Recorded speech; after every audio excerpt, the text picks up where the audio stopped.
सुप्रभात छात्रों, आज का हमारा विषय है उत्पादन संभावना वक्र है। कल के वीडियो में मैंने आपको अर्थव्यवस्था की जो केंद्रीय समस्याएं हैं उनके बारे में विस्तार से बताया।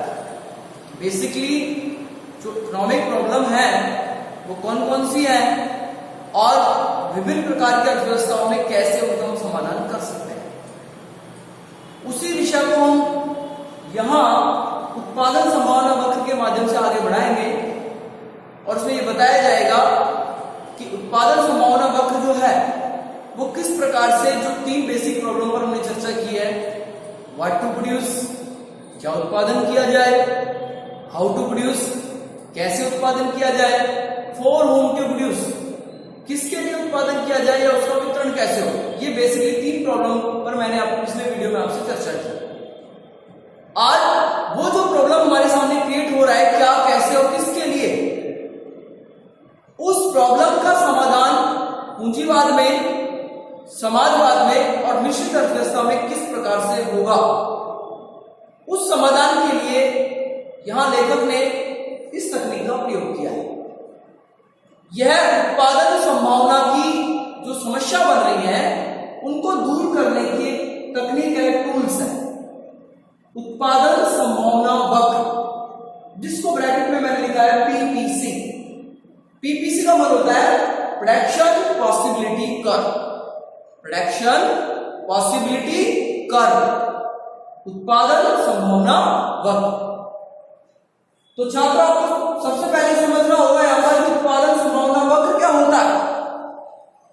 तो हम प्रारंभिक कक्षाओं में इन बातों को बार बार पढ़ते आए हैं कि वस्तुएं या आपकी आवश्यकताएं असीमित होती हैं और उन आवश्यकताओं या वस्तुओं को पूरा करने के साधन सीमित होते हैं और सीमित साधनों के वैकल्पिक प्रयोग होते हैं। मतलब एक साधन को कई कार्यों में या कई वस्तुओं के उत्पादन में लगाया जा सकता है। एक साधन एक समय में एक काम करेगा लेकिन अलग अलग समय में अनेक कामों को भी कर सकता है। लेकिन ये निर्णय हमें लेना होता है कि उत्पादन का जो सीमित साधन है वो साधन उस समय में कौन सा काम करेगा। तो यहां उत्पादन संभावना वक्र एक तकनीक है जो उत्पादन की उन विभिन्न संभावनाओं को बताता है जो साधनों की सीमितता और आवश्यकताओं के अनंत होने की स्थिति में एक उत्पादन को प्राप्त करता है। तो प्रोडक्शन पॉसिबिलिटी जो कर्व है, इसकी जो आकृति बनती है वो इस प्रकार से, इसे कहा गया है पीपीसी।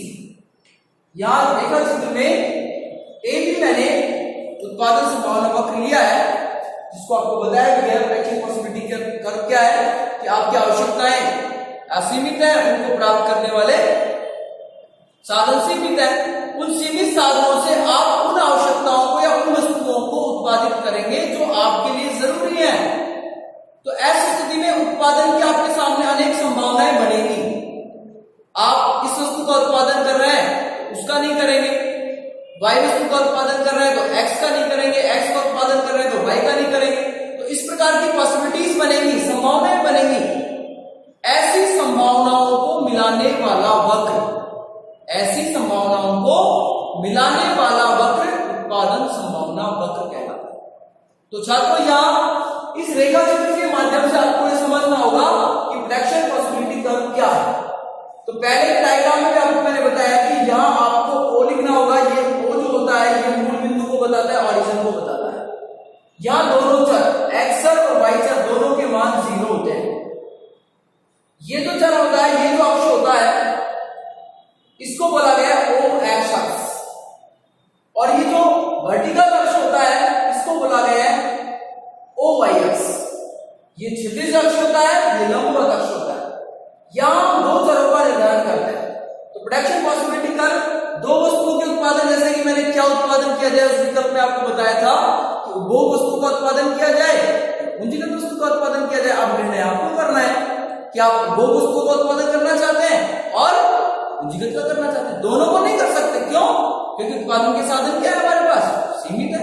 यदि हम उपभोग वस्तु पे सारे साधन लगा देंगे पूंजीगत नहीं कर पाएंगे, और पूंजीगत पे सारे साधन लगा देंगे तो उपभोग वस्तु नहीं कर पाएंगे। तो उसमें निर्णय लेने में ये तकनीक हमारी मदद करता है। तो हमने एक्स अक्ष पर तो लिया है उपभोग वस्तु,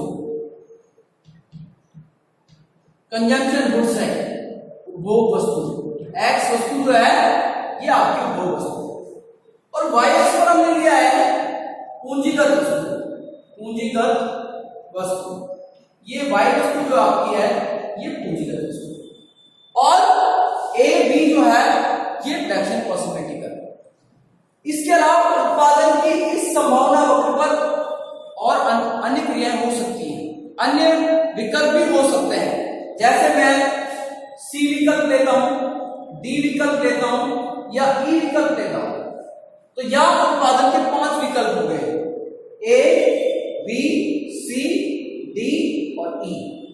इन 5 विकल्पों में से आप एक विकल्प का चयन करेंगे, और वो चयन करेंगे आपकी आवश्यकता के हिसाब से कि आपको क्या जरूरी है, क्योंकि आपका साधन सीमित है, सभी विकल्पों को आप एक साथ चयन नहीं कर सकते। फॉर एग्जाम्पल यदि आप ए विकल्प का चयन कर रहे हैं तो इसका मतलब क्या हुआ, इसका मतलब हुआ कि आप अपने संपूर्ण साधनों को पूंजीगत वस्तु पर व्यय कर रहे हैं। पूंजीगत वस्तु की आप ओ से ए के बराबर मात्रा क्रय कर रहे हैं, जबकि उपभोग वस्तु की आप एक भी इकाई का उत्पादन नहीं कर रहे। इसी प्रकार यदि आप दोनों वस्तुओं का उपभोग करना चाहते हैं तो आप विकल्प सी पर जाएंगे। सी पर यह किससे निकल कर आएगा कि आप पूंजीगत वस्तु की तो y1 वस्तु का उत्पादन कर रहे हैं और उपभोग वस्तु की x1, तो विकल्प क्या बनेगा y1 x1। एक समायोजन ये हो सकता है। यदि फिर आप आगे बढ़ेंगे तो एक समायोजन ये हो सकता है x2 y2, x2 y2 विकल्प हो सकता है। यदि आप उपभोग वस्तुओं को ज्यादा उत्पादित करना चाहते हैं, पूंजीगत को कम करना चाहते हैं, तो आप डी विकल्प पर जाएंगे। इसी प्रकार आप इस विकल्प पर जा सकते हैं x3 y3, x3 y3। अब यहां कल ये बताया गया था आपको कि यदि कोई इकोनॉमी पूंजीवाद में काम कर रही है तो वो ज्यादा पूंजीगत वस्तुओं का उत्पादन करती है, क्योंकि उसका जो उद्देश्य होता है वो लाभ कमाना होता है। और यदि कोई इकोनॉमी समाजवाद में काम कर रही है तो उसका जो उद्देश्य होता है काम करने का वो होता है जनता का कल्याण, सोशल वेलफेयर, इकोनॉमिक लाभ। ठीक है, तो ऐसी स्थिति में वो वस्तु का उत्पादन, तो जैसे जैसे फ्रैक्शन पॉसिबिलिटी का इधर से इधर आ रहा है तो ये निश्चित है कि वो समाजवाद की ओर बढ़ रहा है, पूंजीवाद से समाजवाद की ओर बढ़ रहा है। और यदि फ्रैक्शन पॉसिबिलिटी कर्व बी से ए की ओर जा रहा है कि आप यहां काम कर रहे थे या यहां काम कर रहे थे, तो इसका मतलब पूंजीगत वस्तु का उत्पादन नहीं कर रहे हैं आप केवल उपभोग वस्तु का उत्पादन कर रहे हैं। तो ऐसी स्थिति में आप बी से ए की तरफ जाएंगे तो आपकी इकोनॉमी समाजवाद से पूंजीवाद की ओर जा रही है।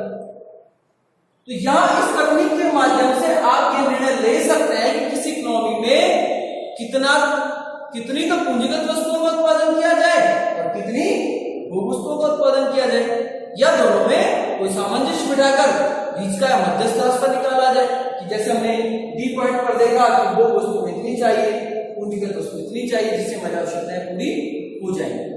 तो उत्पादन संभावना वक्र एक तकनीक है जो उत्पादन की विभिन्न संभावनाएं को बताता है, और ऐसी संभावनाओं को मिलाने वाला वक्र क्या कहलाता है, फ्रैक्शन पॉसिबिलिटी कर्व। तो ये उत्पादन की विभिन्न संभावनाएं ए सी डी ई बी।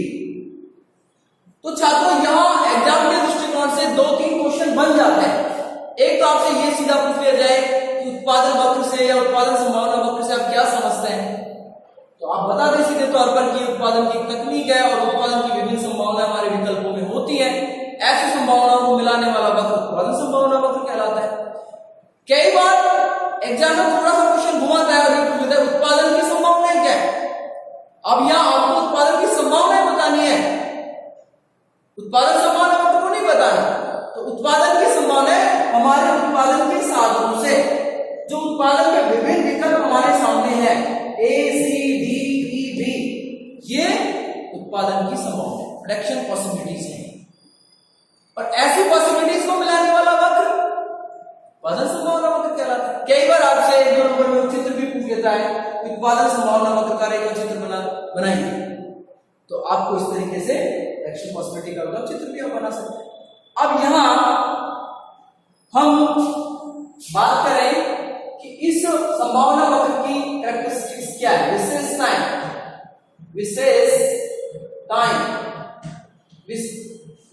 क्या है। तो छात्रों, यदि आप इस डायग्राम को अच्छे से समझ रहे हैं तो इस डायग्राम से ही इसकी विशेषताएं निकलती है। पहली विशेषता पर यदि हम बात करें तो एक उत्पादन संभावना वक्र ऊपर बाएं से नीचे दाईं ओर झुका होता है। एक उत्पादन संभावना वक्र ऊपर बाएं है, इससे नीचे दाईं ओर झुका होता है। इसका मतलब ये ऋणात्मक ढाल का होता है, ऊपर से नीचे की ओर घटता हुआ है। एक विशेषता दी है इसकी। दूसरी विशेषता है इसकी कि एक उत्पादन संभावना वक्र मूल बिंदु के प्रति नतोदर होता है। अब यहां ये नतोदर शब्द जो मैंने प्रयोग किया है कॉनकेव, ये आपके लिए डिफरेंट है। तो पहले आपको कुछ चीजें समझनी होगी। हम नतोदर की बात करें, हम उन्नतोदर की बात करें या समान ढाल की बात करें, ये ढाल के स्वरूप है। छोटी क्लासों में आपने विज्ञान के अंदर, सामाजिक विज्ञान के अंदर आपने इस प्रकार के शब्दों को पढ़ा होगा। उन्नतोदर, नतोदर, उत्तल, अवतल, ये लाइन्स विज्ञान में पढ़े होंगे, सामाजिक विज्ञान में भी शब्दों का प्रयोग किया जाता है। तो देखो, नतोदर की जो प्रकृति होती है वो ऐसी होती है, इस प्रकार से। किसी भी रेखा का ढाल इस प्रकार से है कि अंदर की ओर झुका हुआ है, ऐसे अंदर की, बाहर की तरफ निकल रहा है, अंदर उसका शेप बन रहा है। तो ये स्थिति बनती है नतोदर। और यदि इसी रेखा का ढाल इस प्रकार हो जाए, इसका उल्टा, तो ये होता है उन्नतोदर। तो कोई भी ढाल नतोदर कब होता है और उन्नतोदर कब होता है, ये ज्यादा समझने की बात है। तो कोई भी ढाल नतोदर जब होगा कि जब आप किसी एक वस्तु की अतिरिक्त इकाई को प्राप्त करने के लिए जब दूसरी वस्तु को छोड़ेंगे, त्यागेंगे, तो जो त्यागने की जो दर होगी या छोड़ने की जो दर होगी वो बढ़ती हुई होगी। MRT, marginal rate of transformation, marginal rate of transformation, सीमांत रूपांतरण की दर, यदि ये बढ़ती हुई है तो वो वक्र नतोदर होगा, ऐसा। और यदि ये घटती हुई है तो वो वक्र उन्नतोदर होगा। और यदि वो स्थिर है कि एक इकाई आप यदि एक्स की प्राप्त कर रहे हैं तो वाई की भी एक छोड़ रहे हैं, दो इकाई यदि आप एक्स की प्राप्त कर रहे हैं तो वाई की भी दो छोड़ रहे हैं, स्थिर दर से परिवर्तन हो रहा है, तो फिर ऐसी स्थिति में वक्र की स्थिति सीधी हो जाती है, ऐसे स्ट्रेट लाइन सीधी रहेगी। तो यहां ये विशेषता बताई गई है कि फ्रैक्शन पॉसिबिलिटी कर्व ऊपर बाएं से नीचे दाईं ओर झुका होता है, ऊपर बाएं से नीचे दाईं ओर झुका होता है। और मूल बिंदु ऑरिजिन के क्या होता है, नतोदर। और नतोदर क्यों होता है, क्योंकि इसका MRTS बढ़ता हुआ होता है। अब यहां MRTS बढ़ने का मतलब क्या है, अब इसको आप एक तालिका के माध्यम से समझिए कि कैसे बढ़ता है। तो हमने एक तरफ ले लिया संयोग, एक तरफ हमने ले लिया x वस्तु और एक तरफ हमने लिया है y वस्तु और MRT, ये हमने चार कॉलम यहां बनाया। तो देखिए छात्रों, यहां संयोग की जो बात की गई है, इसमें 5 प्रकार के संयोग बन रहे हैं, A, B, C, D और E। 5 संयोग है, A, B, C, D और E। अब इसमें क्या हो रहा है कि उपभोग वस्तु का तो उत्पादन हम एक इकाई बढ़ाते जा रहे हैं, और इसके बढ़ाने के कारण वाई वस्तु जो पूंजीगत वस्तु है, इसके उपभोग में क्या कर रहे हैं, हम कमी कर रहे हैं, इसका उपभोग हम घटाते जा रहे हैं। जैसा कि मैंने पहले बताया आपको, OA, इसका मतलब ऐसा हम ये मान के चले कि 15 इकाई का उत्पादन कर रहे हैं, 0 का उत्पादन कर रहे हैं। अब एक एक इकाई से बढ़ाते जाएंगे, ये घटाना पड़ेगा। तो ए संयोग पर हम x वस्तु की 0 इकाई ले रहे हैं और y वस्तु की 15 इकाई ले रहे हैं।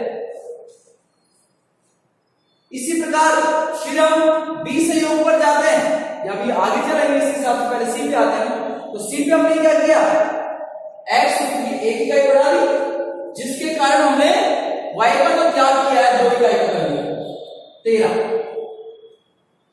उसकी एक इकाई को प्राप्त करने के लिए वाई को तो हमने छोड़ा है और 2 इकाई छोड़ा है। फिर हम एक्स की एक इकाई और बढ़ाते हैं, 2 कर दिया, तो हमने पहले 2 छोड़ा है, अब 3 छोड़ देते हैं, 10 आ गया। अब 3 इकाई का त्याग कर दिया। फिर हम इसकी एक इकाई और बढ़ा रहे हैं, 3 हो गया। फिर हमको 4 छोड़ना पड़ेगा, 6 पर आ गए। फिर हम इसकी एक इकाई और बढ़ा रहे हैं 4, तो हम यहां 5 छोड़ेंगे, 1 पर आ गए। तो ये जो चेंज करने का जो रेट आ रहा है यहां पर, या बदलने का, वस्तु से वो बदलने का जो रेट आ रहा है वो बढ़ता हुआ है। कैसे बढ़ता हुआ है कि हमने इधर तो 1 इकाई बढ़ाने के लिए 2 इकाई का त्याग किया, फिर 1 इकाई बढ़ाने के लिए हमने 3 इकाई का त्याग किया, 1 इकाई बढ़ाने के लिए हमने 4 इकाई का त्याग किया और 1 इकाई बढ़ाने के लिए हमने 5 इकाई। तो ये जो एमआरटी है, मार्जिनल रेट ऑफ ट्रांसफॉर्मेशन, ये बढ़ता हुआ है।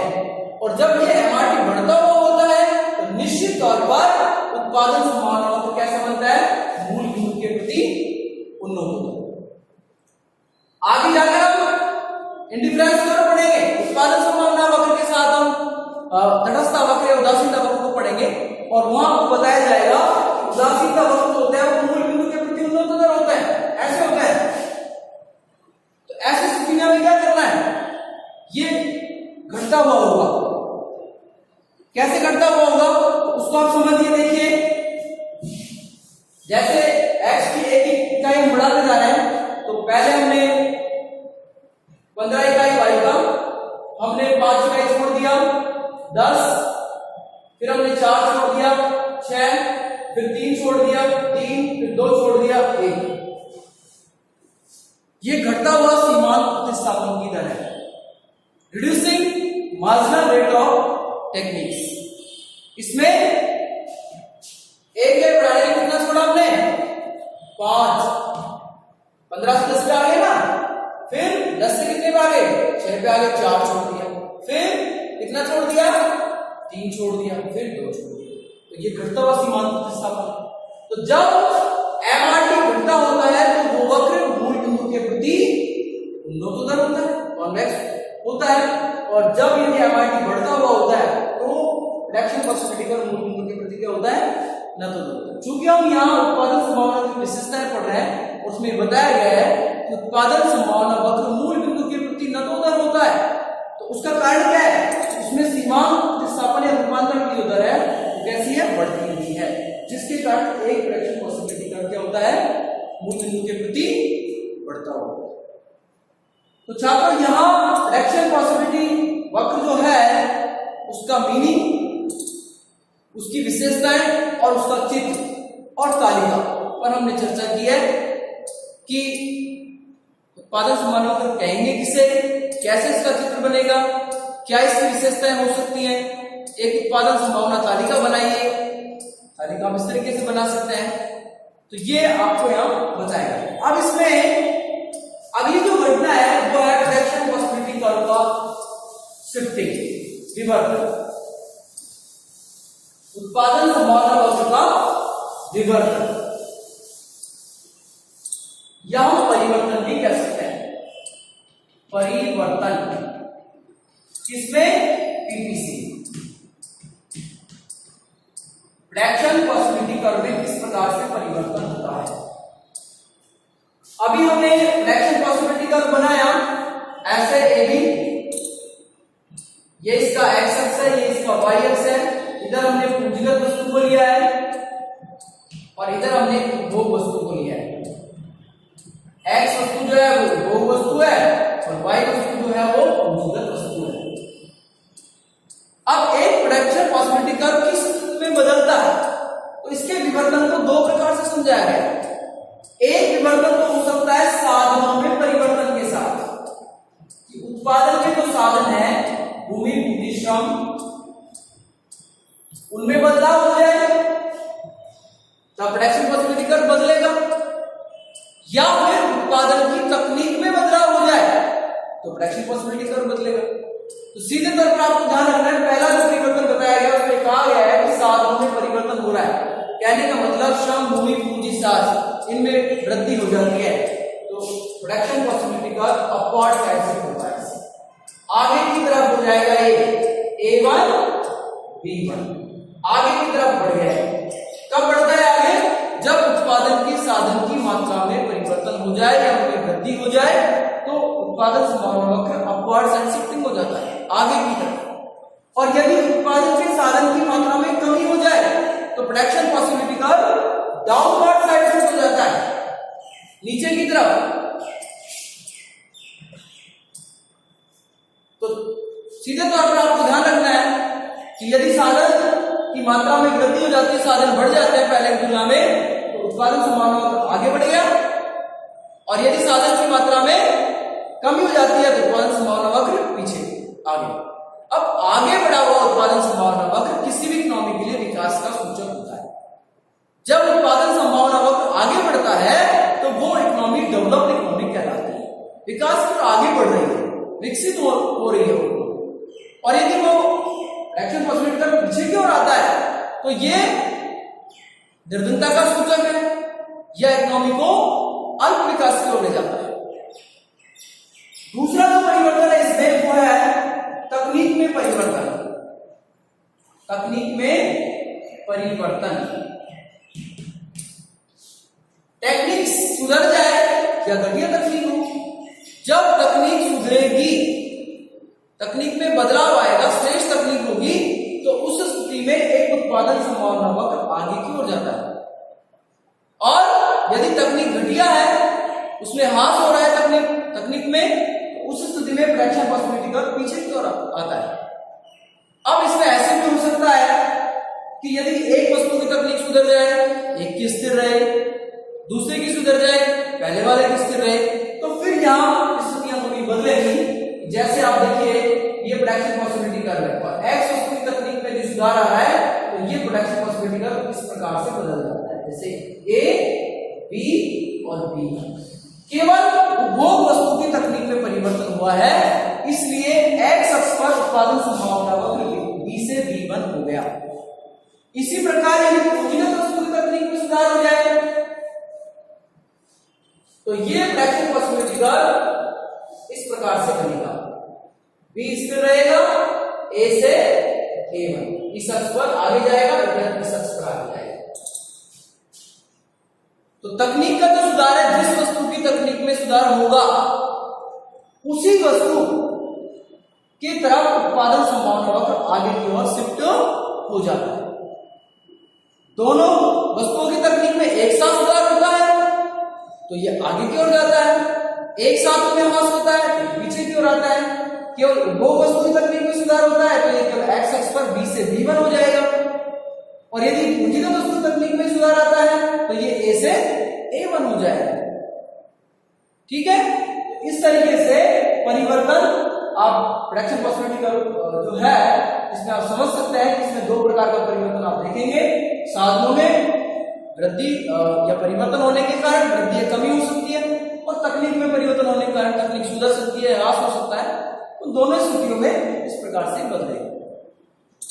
अब हमारा जो अगला वीडियो होगा उसमें हम इससे रिलेटेड आगे जाकर अवसर लागत आपको बताएंगे, और मान्यताओं पर, इकोनॉमिक्स की जो मान्यताएं हैं उन पर अपन चर्चा करेंगे। साथ में इसका कॉस्ट जो चेंज होता है उसको भी हम आपको समझा देंगे। तो आज के वीडियो में केवल हम आपको यही पूरा करते हैं, इसको इतना ही बताएंगे।